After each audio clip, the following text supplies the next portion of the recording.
Snow falls hard over Anchorage on a frozen riverbank. Headlights cut through the storm as Officer Daniel Hart dives into the black water. A small blue sleeve breaks the surface. A 5-year-old boy sinking fast beneath the ice. Beside him, a German shepherd named Ranger fights the current, his paws slicing through the freezing chaos. Time slows. The radio screams his name, but Daniel doesn't answer. He only hears the child's last faint cry. Beneath that water lies a secret someone tried to bury. A secret worth killing for. When Ranger drags the boy ashore, he doesn't just save a child. He awakens a threat powerful enough to expose a crime that reaches beyond. Tonight, faith, courage, and a loyal dog will rewrite one family's fate and maybe remind us all that miracles often start with one heartbeat that refuses to stop. The morning sun hung low over Anchorage, a pale coin behind a curtain of ice and wind. Officer Daniel Hart drove his patrol truck along the edge of the Nick River, the tires cutting through the hard snow. At 42, Daniel carried the steady weight of a man who'd spent his life running toward emergencies instead of away from them. He had close-cropped brown hair with a streak of gray above his right ear, a clean but tired face, and eyes that had learned to hide pain behind habit. In the passenger seat sat Ranger, his German shepherd partner, 6 years old and built like a machine of muscle and focus. One of his ears was slightly torn from a past rescue. Between them existed an unspoken rhythm, a trust formed through repetition, danger, and quiet nights when the only heartbeat Daniel heard was the dog's steady breathing beside him. Then Ranger's head shot up, his tail stiffened. He pressed his paw against the door, ears forward, nose to the glass. Daniel slowed instinctively, rolling the window down halfway. For a moment, there was nothing but the hum of the tires and the brittle crackle of branches in the cold. Then a sound, faint, a small cry, thin and sharp, carried by the wind. Human young. Daniel braked hard. Stay, he ordered. He grabbed his flashlight, rope, and the collapsible ice hooks from the back seat, then stepped into the snow. The air hit him like a slap. He scanned the riverbank with practiced precision. And there, 30 yards away, he saw something blue against the white. A tiny shape, half buried in ice, barely moving. He started running. When he reached the river's edge, he dropped to his knees and crawled forward, spreading his weight. The ice creaked under him. Through the glare of sunlight reflecting off snow, he saw it clearly now. A little boy, maybe 5 years old, his arms flailing weakly as the icy water swallowed his legs. He wore a bright blue sweater, thin, handmade, soaked through, and his small hands clutched a white plastic toy car. His skin was pale, lips purple, eyes wide but unfocused. "Hey," Daniel shouted, keeping his voice calm but firm. "Hold on, don't move. I've got you." The boy didn't respond. His head dipped under the surface for a second. Daniel's pulse jumped. He dropped flat, pressed the ice hooks ahead of him, and pulled himself closer, inch by inch. When he was close enough, he threw the rope toward the boy. "Grab it. Wrap your arm around it." The boy tried, but his fingers were stiff. Daniel reached farther, water lapping at his gloves. The ice cracked loud beneath his chest. He hooked the rope under the boy's shoulders, braced his knees, and pulled hard. The ice gave way, water exploding up around them. For a moment, everything was chaos, cold, sound, and motion. Then the boy slid free, light as a bundle of wet clothes, into Daniel's arms. He dragged them both onto the bank, breathing hard. The boy's chest barely moved. Daniel laid him on his back, pressed 2 fingers to his neck, weak pulse fading fast. He tilted the chin, opened the airway, and began compressions. 30 pushes, 2 breaths, over and over. "Come on, kid. Stay with me." Footsteps crunched behind him. Sarah Nguyen, a woman from the nearby service station, appeared with a blanket. "Here," she said, kneeling beside him, her voice shaking. "Take this." He wrapped the boy in it, still working. "Call 911, he said. Then the boy coughed. A thin stream of water spilled from his mouth, followed by a ragged breath. His eyes fluttered open, blue-gray, cloudy with confusion. Daniel exhaled sharply, relief washing through him. "That's it. Good boy. Keep breathing."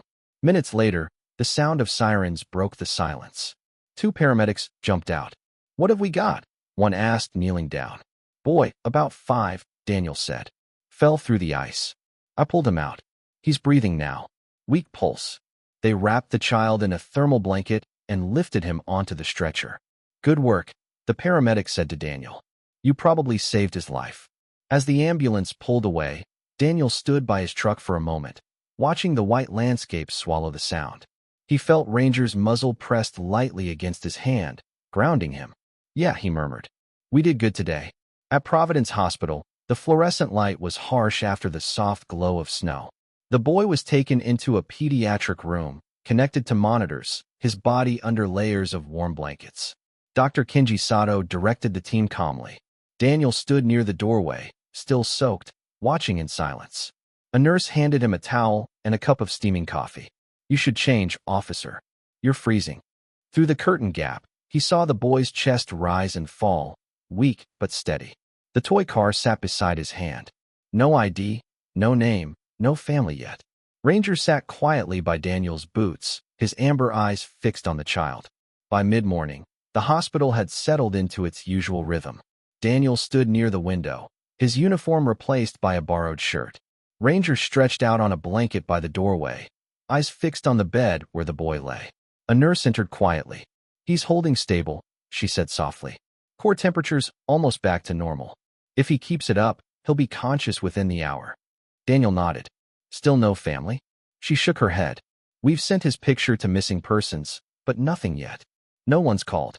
Her eyes softened. He's lucky you found him when you did, officer. Daniel didn't answer right away. He had never liked the word lucky. Just doing my job, he said finally. Lieutenant Frank Doyle appeared in the doorway. In his early 50s, Doyle had a frame built by decades of police work. Jesus, heart, he said, scanning Daniel's soaked boots. You always find the river before anyone else. Daniel managed a faint smile. It's the dog. He's got a nose for trouble. Doyle glanced at the boy. How's he doing? Holding on. Social services will send someone, Doyle said, his tone softening. But until we know where he came from, he's under our jurisdiction. You'll need to file the initial report and stay on until they ID him. The boy's eyelashes fluttered. His eyes opened, blue-gray and wide, blinking against the light. He looked around. The machines, the ceiling, Daniel. And then his hand moved weakly toward the toy car. Daniel handed it to him. You dropped this. Through the curtain gap, he saw the boy's chest rise and fall, weak but steady. The toy car sat beside his hand. No ID, no name, no family yet. Ranger sat quietly by Daniel's boots, his amber eyes fixed on the child. By mid-morning, the hospital had settled into its usual rhythm. The boy held it tightly. His voice was faint. Hoarse. Where's my mom? Daniel's stomach tightened. We're still trying to find her, he said carefully. Can you tell me her name? The boy frowned, trying to think. After a long pause, he shook his head. I don't know. That's okay. Daniel kept his tone calm. Do you remember your name? Another pause, then quietly. Benji. Benji. Daniel repeated, letting the sound settle. That's a good name. I'm Daniel, and this guy over here is Ranger. The dog lifted his head at his name, tail wagging once. The boy smiled faintly. Dog, he whispered. Yeah, Daniel said. He's the one who heard you. Benji stared at the dog for a moment, then back at Daniel. Am I in trouble? Daniel shook his head. Not at all. You're safe here. Maggie Holt, the hospital's volunteer veterinarian consultant, stepped in. She was in her mid-30s, tall and willowy with wavy blonde hair. She smiled when she saw Ranger. Well, if it isn't my favorite officer and his four-legged partner. Daniel stood. Morning, Maggie. Didn't expect to see you here. Alma called me, she said. Said your partner might have taken a dive into the river again. I came to check his paws for frostbite. She crouched near Ranger, gently examining each pad. He's fine, she said. A little chapped, but he's tougher than most of the humans I know. She noticed the boy. And who's this brave little man? His name's Benji, Daniel said. Pulled him out of the river this morning. Maggie's expression softened. Poor kid. She crouched again, her voice low. Hey, sweetheart. You scared everyone half to death. You know that. Benji stared at her uncertain, then whispered. It was cold. I bet it was, she said gently. But you're warm now, and these people are going to take care of you. By the time the snow had settled again over Anchorage, the hospital had become a second home to Daniel. He arrived every morning after his patrol, always stopping by the same vending machine to buy black coffee before heading down the pediatric hallway. The staff no longer asked for his badge at the desk. Benji had been there for 6 days. His recovery was steady, but his memory was not. He remembered flashes, cold water, a bridge, a man's voice yelling, but nothing beyond that. For now, he clung to simple certainties. His toy car, Ranger's fur, and Daniel's presence. That morning, Daniel entered the room with his coffee in one hand and a brown paper bag in the other. "Morning, champ," he said. "Got something better than hospital pancakes." He pulled out a small blueberry muffin. Benji's eyes lit up. "Is it for me?" the boy asked. "Yeah," Daniel said, smiling faintly. "But only if you share with Ranger." The dog sat beside the bed, tail wagging once. Benji tore a piece of muffin and held it out. "He's my best friend," the boy said softly. "Mine too," Daniel replied. Later that day, Daniel met with Ellen Brooks, a social worker sent from Child Services. She wore a long wool coat and boots lined with salt stains. Her tone was brisk, professional, but not unkind. "I've read your report, Officer Hart," she said. "You found him with no identification, no family contacts, no matches in the national database. We'll continue to run his photo through missing persons across state lines." She paused. "Until then, he'll stay under protective care here. You'll need to limit visits to registered personnel." Daniel frowned. "He's 5. He barely speaks unless I'm around. You really think isolating him helps?" Ellen's expression softened slightly, but her tone stayed firm. "I appreciate your involvement, officer, but attachment this early can complicate foster placement later." "Attachment?" Daniel repeated. "He's not a case number. He's a kid who nearly drowned." She met his eyes. "I know, but the system has rules for a reason." That evening, Daniel returned to the hospital. Benji was awake, sitting cross-legged on the bed with a crayon set Maggie had brought earlier.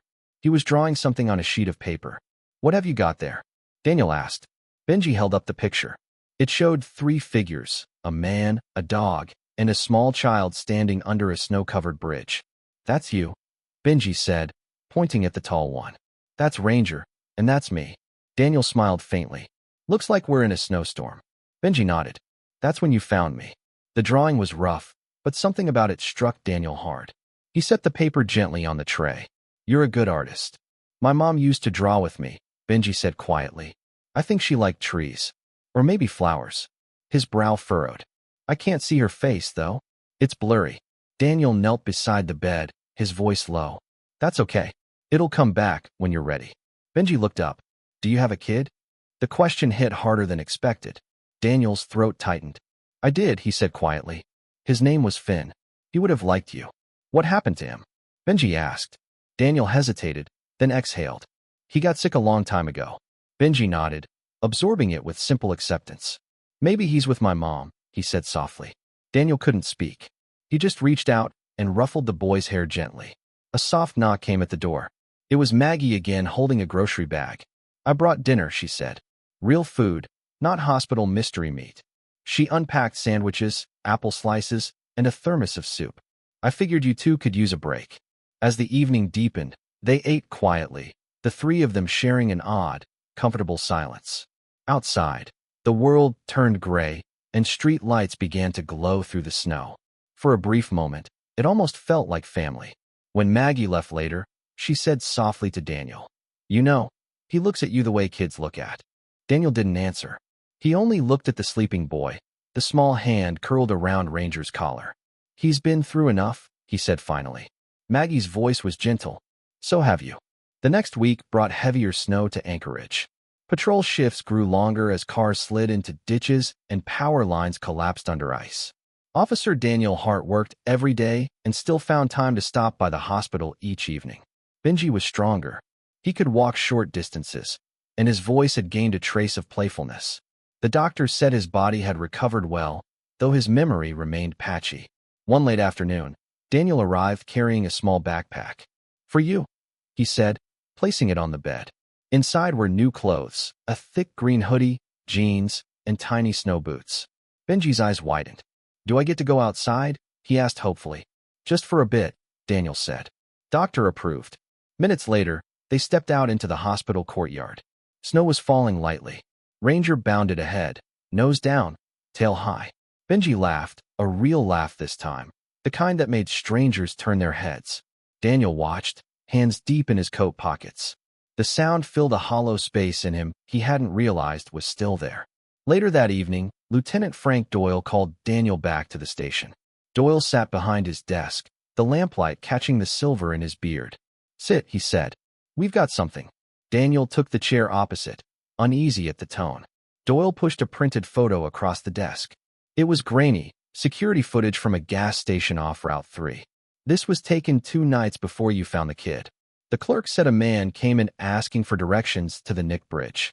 He had a child with him, wearing a blue sweater. Daniel leaned forward. The boy in the photo was blurry, but small enough to be Benji. Beside him stood a tall man in a heavy parka, face turned away from the camera. "Can't see his face," Daniel noted. Clerk described him. Doyle said, flipping open a notepad. "White male, mid-30s, about 6 feet, brown hair, patchy beard." Said the man paid cash, looked nervous, left heading north. Daniel frowned. "Any vehicle info?" "Silver pickup, partial plate, K23. The number hit Daniel with strange weight. He had passed a silver truck parked near the river the morning of the rescue. "You think he left the kid intentionally?" Daniel asked. Doyle shrugged. "Too soon to tell. Could be a parent. Could be something worse. But Anchorage PD found the same truck yesterday, 2 miles upstream, empty. No sign of the driver." Daniel exhaled slowly. "We running prints?" "They're on it. But I need you to keep this quiet for now," Doyle said. "We don't want the press spinning it." That night, Daniel couldn't sleep. Around midnight, he dressed again, whistled for Ranger, and drove toward the river. The vehicle sat half buried near the tree line. He brushed snow from the license plate, K23. The doors were unlocked. Inside, the smell hit him. Damp wool, motor oil, and something faintly metallic. On the passenger seat lay a child's mitten, small and blue. In the glove box, he found a folded envelope with the words "For Ben" scrolled across it. Daniel hesitated, then opened it. Inside were 2 things, a photograph and a letter. The photo showed a man holding a toddler by a lakeside, both smiling. The letter was short, written in hurried handwriting. "Benji, I'm sorry. I tried to get us away, but they found me again. If you're reading this, it means I failed. Tell your mom I did my best. Be brave, my boy. Dad." Daniel folded the letter carefully, staring at the frozen river beyond the windshield. "They found me again.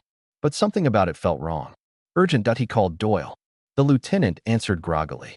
"You're out there, aren't you?" "Yeah," Daniel said. "I found a letter. The man calls himself the kid's father. Says someone was after them." "Bring it in," Doyle said after a pause. "We'll process it first thing." By the time Daniel returned to town, dawn had begun to pale the sky. Instead of going home, he drove straight to the hospital. Benji was awake when Daniel entered, sitting cross-legged with Ranger's leash in his lap. His face brightened. "You came back." "Of course," Daniel said. "Couldn't let you have all the fun here without me." Benji giggled. Then his eyes grew serious. "Did you find my mom?" "Not yet," Daniel said gently. "But we found something. A truck near the river. There was a picture inside of a man and a boy who looks a lot like you."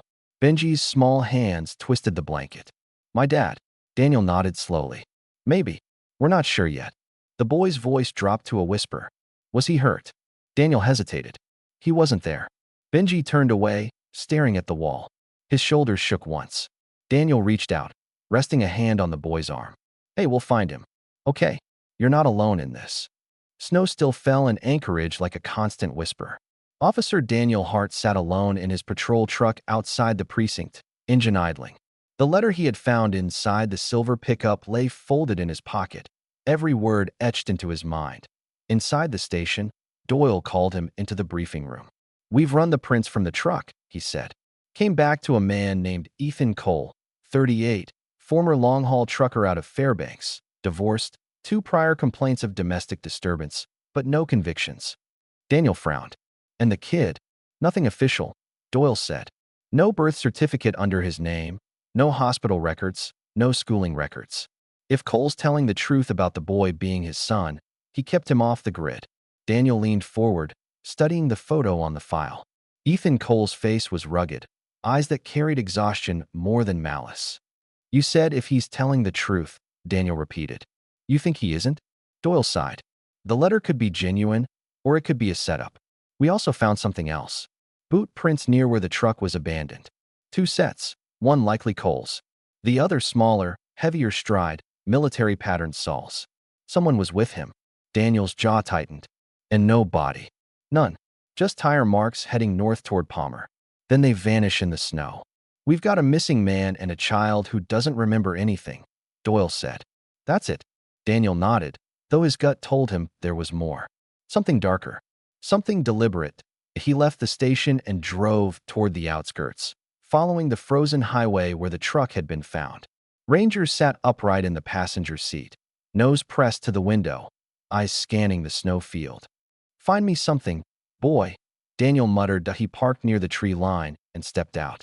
The air bit at his face. He walked toward the riverbank where he had first pulled Benji from the ice. Ranger sniffed around, tail stiff. Then suddenly, the dog froze, head low, body tense, nose pointing toward a cluster of willows. What is it? Daniel followed, crouching beside him. Half hidden in the snow was a scrap of fabric, brown wool, rough, torn from a coat. He picked it up, rubbed it between his fingers. Blood, dried, but recent enough, his pulse quickened. That evening, Daniel went straight to the hospital. Maggie Holt was in the lobby, still in her clinic scrubs. She looked tired but smiled when she saw him. You look like you've been crawling through a snowbank again, she said. Not far from it, Daniel replied. Found something near the river. Might belong to Benji's father. Maggie's eyes widened slightly. Is he? Don't know yet, Daniel said. Could be hurt. Could be worse. Inside Benji's room, the lights were dimmed. The boy sat propped against pillows, coloring in a sketchbook. Ranger padded over and laid beside the bed immediately. Daniel sat at the edge of the bed. Hey, partner, how you feeling? Better, Benji said. They said I can go home soon. Daniel hesitated. Yeah, about that. We're still figuring out where home is, remember? Benji nodded slowly. Did you find my dad? Daniel didn't want to lie. We're looking. I think we're close. The boy studied him. Is he in trouble? Daniel exhaled. No, kiddo. I think he was trying to protect you. Benji turned the crayon slowly in his hand. From who? Daniel hesitated. That's what we're going to find out. When Benji drifted toward sleep, Maggie motioned for Daniel to step outside. In the hallway, she folded her arms, her voice low. You think someone hurt the father? Or killed him? Daniel said. But the note mentioned people, plural. Someone else is involved. Maggie frowned. And if they know the boy's alive, then we need to keep him safe, Daniel finished. He returned to the station later that night. Doyle was there reading through reports.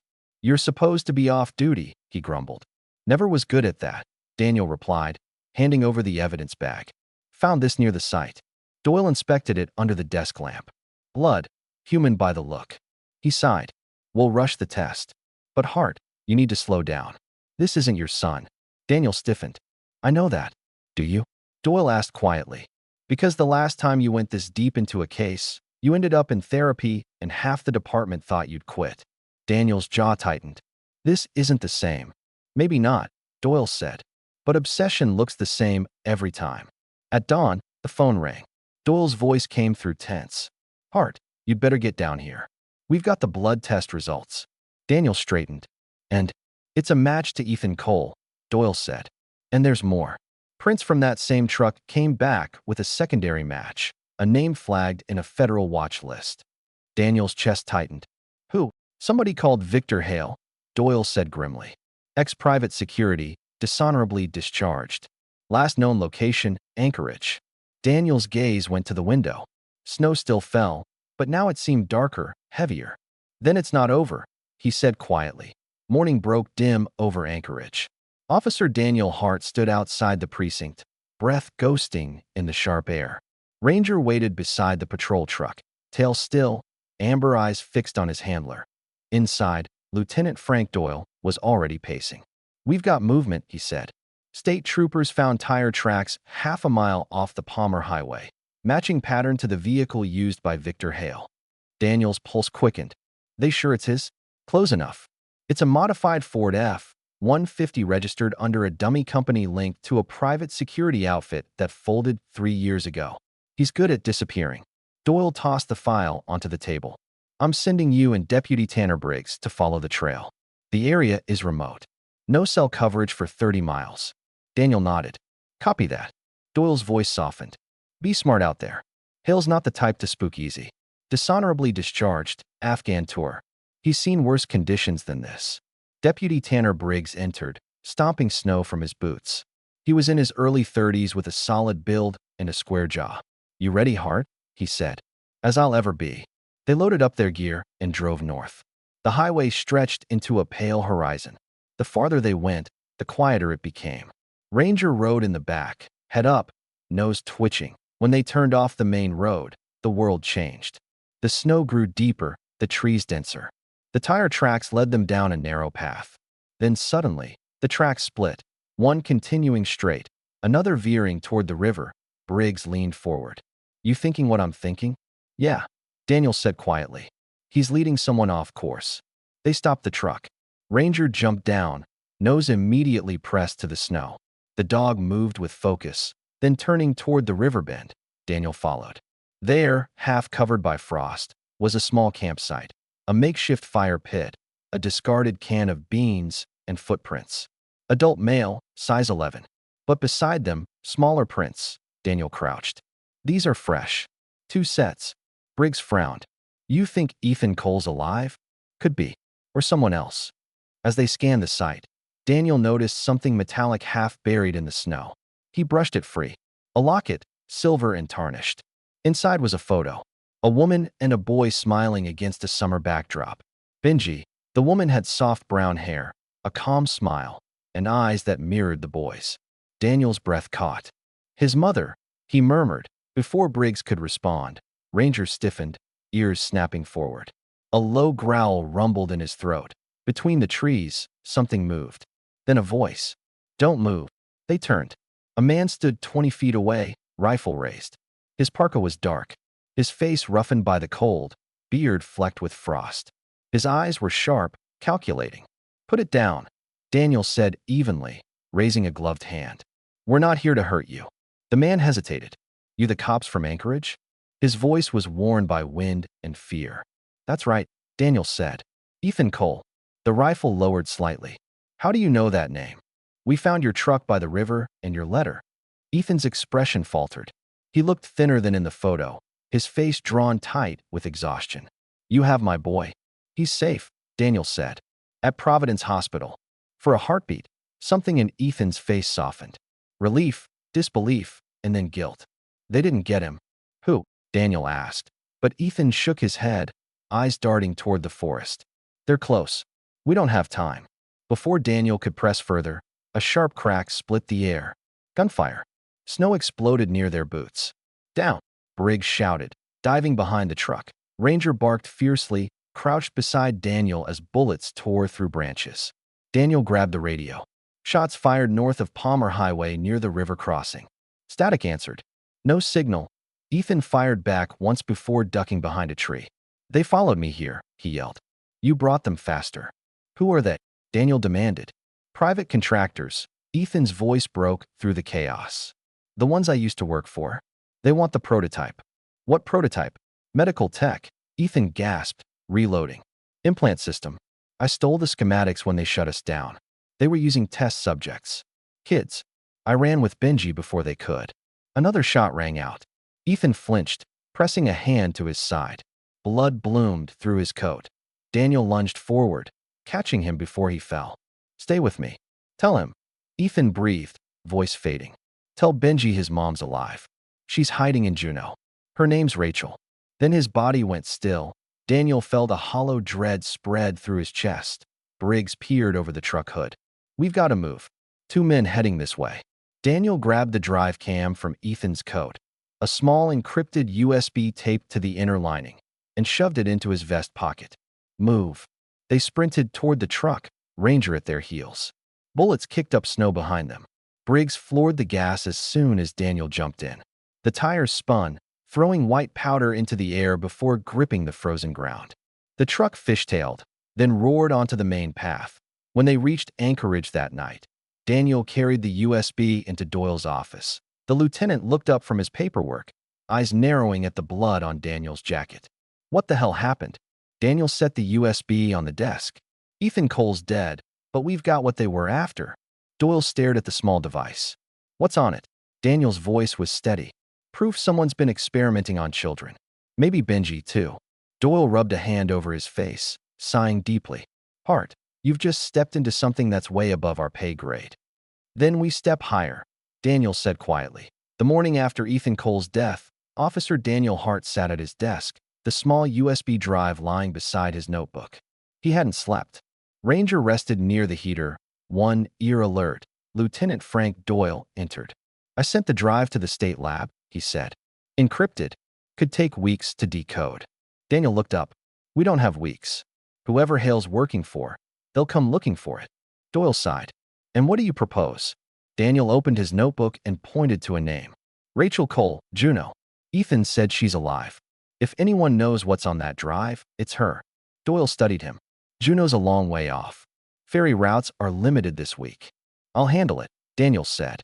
You're off duty as of now, Doyle countered. Call it personal leave. I don't want Anchorage PD tied to this if it goes sideways. By dusk, he was already on the coastal highway heading south, Ranger in the passenger seat. He drove through the night, stopping only for gas and coffee. When the ferry to Juneau departed the next morning, Daniel stood at the deck rail. Ranger sat beside him, his breath forming soft clouds in the air. Juneau emerged from the fog hours later. Daniel started at the public records office, flashing his badge. The clerk peered over her screen. Rachel Cole, she repeated. We have a listing for a Rachel M. Cole, lives out by Douglas Island.